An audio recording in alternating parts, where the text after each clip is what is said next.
Everyone, welcome to Idol Institute Kanpur. आपका हमारे YouTube channel Idol Institute में वेलकम। आज हम आपको हमारे कल्चरल हेरिटेज साइट से रिलेटेड पार्ट 2 वीडियो में ये बताएंगे कि आगे हम किन किन टॉपिक्स और किन किन हेरिटेज साइट्स को डिस्कस करेंगे। इसका जो पार्ट 1 है वो हम पहले ही अपलोड कर चुके हैं और पार्ट 2 जो कि क्वेश्चन नंबर 31 से स्टार्ट है, ठीक, ये आज हम आपको यहां से डिस्कशन शुरू करेंगे। इससे रिलेटेड जो भी क्वेश्चंस हम आपको बताएंगे ये आपके सारे SSC exams, government exam, railways, जो आईबी का एग्जाम आ रहा है, हर गवर्नमेंट एग्जाम, वनडे एग्जाम में आपसे पूछे ही जाते हैं, क्योंकि ये करंट अफेयर्स के भी क्वेश्चंस होते हैं। करंट अफेयर्स का मतलब ये नहीं होता है कि 6 महीने या 1 साल का, करंट अफेयर में आपसे 4-5 साल का भी पूछा जा सकता है। और इसमें ऐसे कई सारे हेरिटेज साइट्स हैं जो आगे क्वेश्चंस में आपको दिखेगा भी, जो अभी रिसेंटली कल्चरल हेरिटेजेस में ऐड ऑन किए गए हैं। तो आज की हम अपनी क्लास स्टार्ट करते हैं। क्वेश्चन नंबर 1 to 30 हम पार्ट 1 में आपको एक्सप्लेन कर चुके हैं। जिस किसी ने भी पार्ट 1 नहीं देखा है तो इसके बाद पहले आप पार्ट 1 देख लीजिएगा, तो आपको पूरा अच्छे से एक एक टॉपिक क्लियर हो जाएगा। तो आज की हम अपनी क्लास स्टार्ट करते हैं। हमारा पहला क्वेश्चन है, भीमबेटका शैलाश्रय किस लिए प्रसिद्ध है? ऑप्शंस हैं forts, ancient paintings, Buddhist monasteries या डी टेम्पल्स। तो ये जो इसका भीमबेटका शैलाश्रय है ये एंशिएंट पेंटिंग्स के लिए फेमस है। नेक्स्ट क्वेश्चन, कौन सा शहर गॉथिक और आर्ट डेको वास्तुकला के लिए जाना जाता है? हमारा कौन सा शहर है इंडिया का जो गॉथिक और आर्ट डेको वास्तुकला के लिए जाना जाता है? तो इसका करेक्ट आंसर होगा ऑप्शन ए, मुंबई।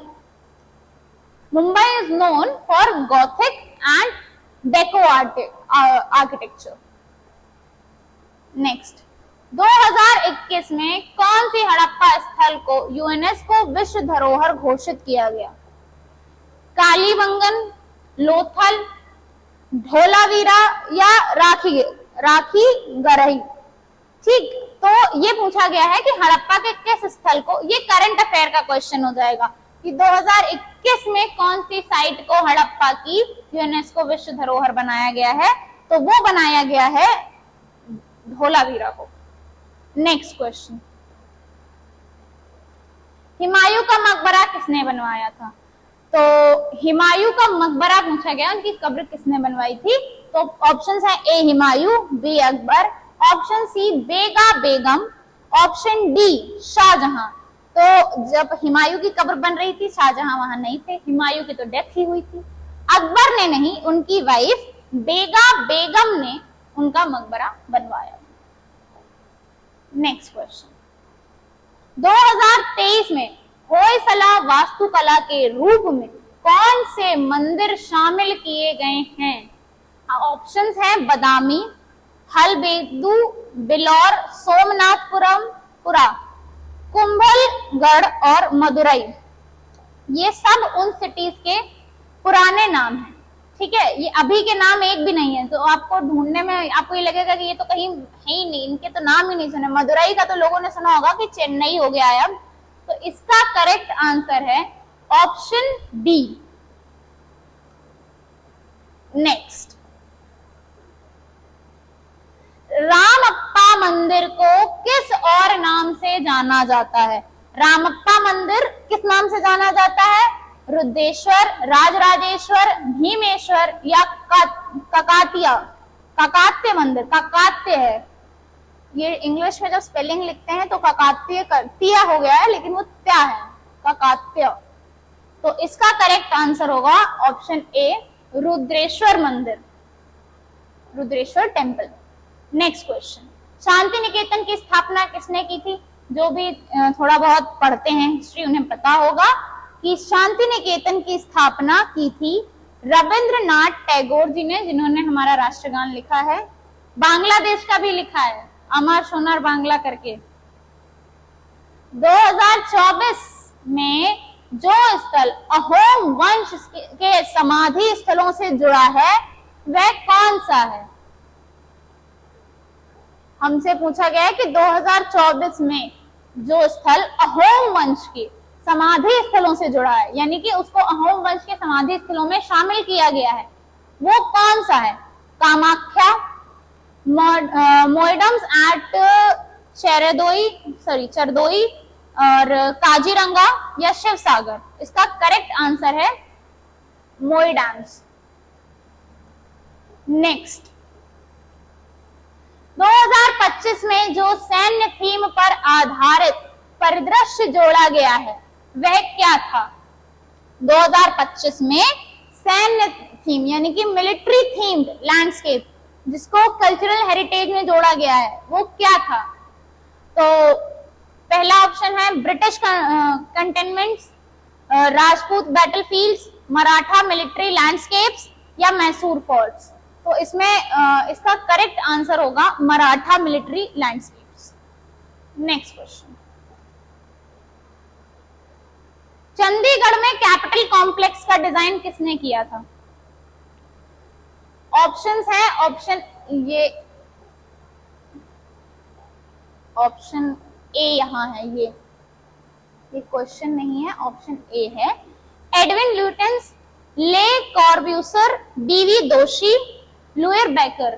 तो इसका करेक्ट आंसर होगा ले कॉर्ब्यूसर। चंडीगढ़ में कैपिटल कॉम्प्लेक्स का डिजाइन। हमारा जो नया वो बना है संसद भवन, उसका डिजाइन किसने किया है? ये किसी को पता है? काजीरंगा राष्ट्रीय उद्यान किस लिए प्रसिद्ध है? ऑप्शंस है, option A lion, option B tigers, option C one horn rhinoceros, option D elephants. तो जो काजीरंगा है वो प्रसिद्ध है अपने एक सींग वाले राइनोसोरस के लिए। नेक्स्ट, सुंदरबन राष्ट्रीय उद्यान किस राज्य में है? सुंदरबन कहां पर है? तो सुंदरबन डेल्टा बनता है, सुंदरबन राष्ट्रीय उद्यान भी है, ये सबको पता होगा कि ये वेस्ट बंगाल में, इसको ज्यादा डिस्कस करने की जरूरत नहीं है। नेक्स्ट क्वेश्चन, मानस वन जीव अभ्यारण्य किस राज्य में स्थित है? ऑप्शन है, option A Arunachal Pradesh, option B Meghalaya, option C Assam, option D Nagaland. तो ये जो हमारा क्या कहते हैं मानस वन जीव अभ्यारण्य है, ये आसाम में। नेक्स्ट, केवला देव नेशनल पार्क कहां पर है? ये क्वेश्चंस नेशनल पार्क से रिलेटेड नहीं है, ये सारे नेचुरल हेरिटेजेस हैं, जो नेचुरल साइट्स हैं जिनको एज नेचुरल हेरिटेज बनाया गया है, ये उनसे रिलेटेड क्वेश्चंस हैं। तो केवला देव राष्ट्रीय उद्यान ये नेशनल पार्क कहां पर है? गुजरात, राजस्थान, हरियाणा, उत्तर प्रदेश। तो ये है राजस्थान में। ये अपने ब्लैक डियर के लिए फेमस है। नेक्स्ट क्वेश्चन, फूलों की घाटी राष्ट्रीय उद्यान कहां स्थित है? Options Himachal, Sikkim, Uttarakhand, West Bengal. फूलों की घाटी उत्तराखंड। उत्तराखंड को कहा भी जाता है फूलों की घाटी, उत्तराखंड का दूसरा नाम है।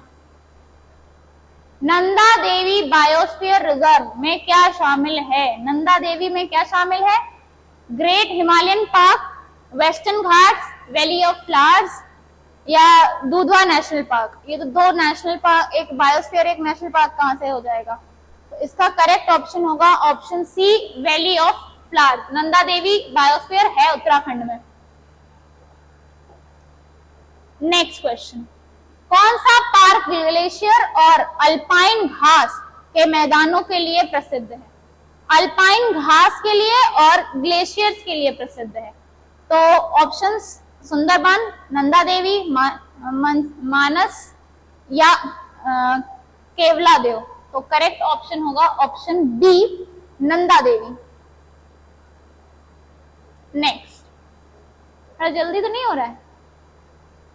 पश्चिमी घाट भारत में कितने राज्यों में फैले हुए हैं? वेस्टर्न घाट्स हैं हमारे, टोटल जो वेस्टर्न घाट्स हैं साउथ और साउथ ईस्ट का जो पार्ट है वहां पर वेस्टर्न घाट्स हैं। वेस्टर्न घाट्स कहेंगे, साउथ साउथ ईस्ट में कैसे हैं, उसको वेस्ट की तरफ से आते हैं वो घाट, वो वेस्टर्न जो वेस्ट से देखते हैं तो वो वेस्टर्न घाट्स, ईस्ट वाले ईस्ट की तरफ से और वेस्ट वाले वेस्ट की तरफ से, उनको वेस्टर्न घाट्स ही कहा जाता है।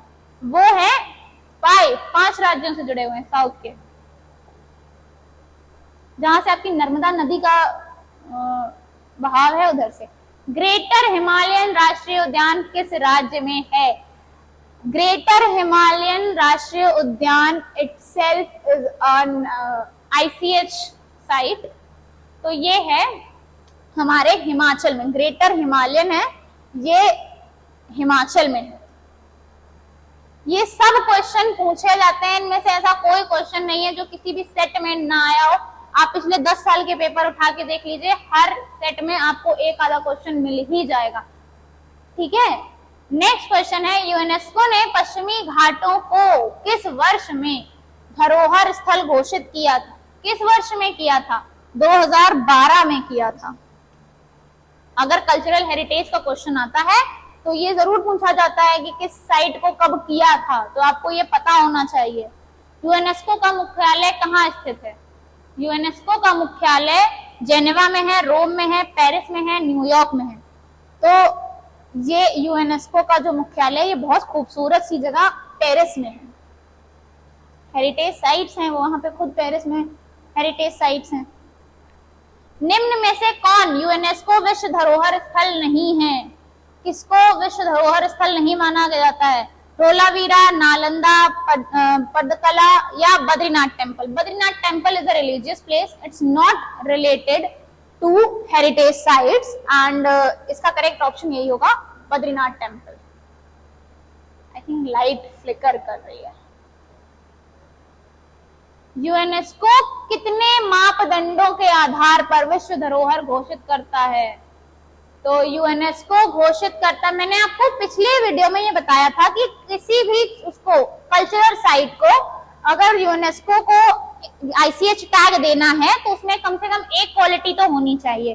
जैसे आपको किसी भी जगह पर रहना है, आप कुछ करना है कोई भी चीज, तो आपका सबसे मोस्ट इंपॉर्टेंट इंटरेस्ट होना चाहिए, एक चीज तो आपकी मैच होनी चाहिए। तो एटलीस्ट मैक्स टू मैक्स 10 मापदंड यानी कि 10 स्केल्स होते हैं, 1 to 10 का एक स्केल होता है जिसमें यूनेस्को ये डिसाइड करता है कि उन्हें किसी स्थल को ये टैग देना है, यूनेस्को का हेरिटेज साइट का टैग देना है या नहीं देना। ठीक है, विश्व धरोहर स्थल कब मनाया जाता है? मैंने वीडियो के स्टार्टिंग में जो हमारा पार्ट 1 है उसमें आपको बताया था कि वर्ल्ड हेरिटेज डे हर साल 18 अप्रैल को मनाया जाता है और इसमें उन साइट्स को बताया जाता है जो कि हर साल ऐड ऑन हो रही हैं और अभी तक 1 2 2 3 यानी कि 1223 साइट्स ऐड ऑन हो चुकी हैं जिन्हें यूनेस्को ने प्रोटेक्शन दिया हुआ है। नेक्स्ट, यूनेस्को किस श्रेणी में स्थलों को सूचीबद्ध करता है? किस श्रेणी में करता है? कल्चरल होने चाहिए, नेचुरल होने चाहिए, कल्चरल और नेचुरल दोनों होने चाहिए या सिर्फ हिस्टोरिकल मॉन्यूमेंट्स को? तो यूनेस्को जो है वो कल्चरल और नेचुरल दोनों साइट्स को विश्व धरोहर बनाता है। नेक्स्ट क्वेश्चन, किस स्मारक को संगमरमर का सपना कहा जाता है? संगमरमर का सपना, उत्तर प्रदेश की शान ताजमहल को कहा जाता है।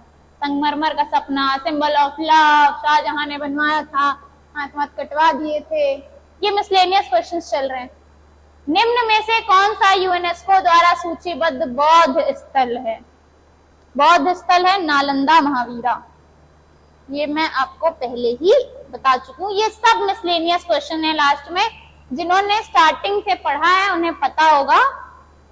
ठीक है, कैपिटल कॉम्प्लेक्स कहाँ स्थित है? अभी क्वेश्चन आया था, चंडीगढ़ में स्थित है। मिसलेनियस क्वेश्चन जल्दी हो जाते हैं। ये चंडीगढ़ में है। इसके आर्किटेक्चर का नाम हमसे पूछा गया था, किसने इसके डिजाइन किया था इसको। कौन सा मंदिर होयसला वास्तुकला का जीवंत उदाहरण है? ऑप्शन डी, कोणार्क का सूर्य मंदिर। ठीक है, जो कि उड़ीसा में है। नेक्स्ट और आज का हमारा आखिरी क्वेश्चन, निम्न में से कौन सा यूनेस्को स्थल नहीं है, धरोहर स्थल नहीं है? देखो, पिंक सिटी है, जयपुर सिटी नहीं है। अगर आप देखोगे तो आप उसमें जब आप गूगल पे या कहीं भी आप जब सर्च करोगे तो इसमें आएगा जयपुर की pink city. Pink city is a lane. पूरी सिटी को, पूरा जयपुर को उन्होंने यूनेस्को के धरोहर स्थल नहीं, जयपुर की पिंक सिटी ये है धरोहर। एक एरिया है, जो लोग राजस्थान गए होंगे, जयपुर, मैं गई हूं तो मुझे पता है कि वो पूरा एक रोड है और उसको ही पिंक सिटी का नाम दिया गया है। And that is only the part of धरोहर स्थल, वो पूरा शहर को नहीं दिया हुआ है। ठीक है, तो हमारा जो ये कल्चरल हेरिटेज से रिलेटेड जितने भी क्वेश्चंस थे, जो इम्पोर्टेंट थे, जो आपके एग्जाम्स में आ सकते थे, जो पूछे जाते हैं, करंट में ऐड ऑन हुए हैं, वो मैंने आपको बता दिए हैं। अगर आपको कहीं भी कोई भी डाउट लगता है, आप स्टार्टिंग से पार्ट 1 पार्ट 2 देखिए। कहीं कोई डाउट लगता है, कोई चीज पूछनी है, आपको बताना है, तो आप बता सकते हैं कमेंट्स में। हमारे वीडियो को अगर आपको अच्छा लगा हो तो लाइक करिए, चैनल को सब्सक्राइब करिए। Thank you for this class.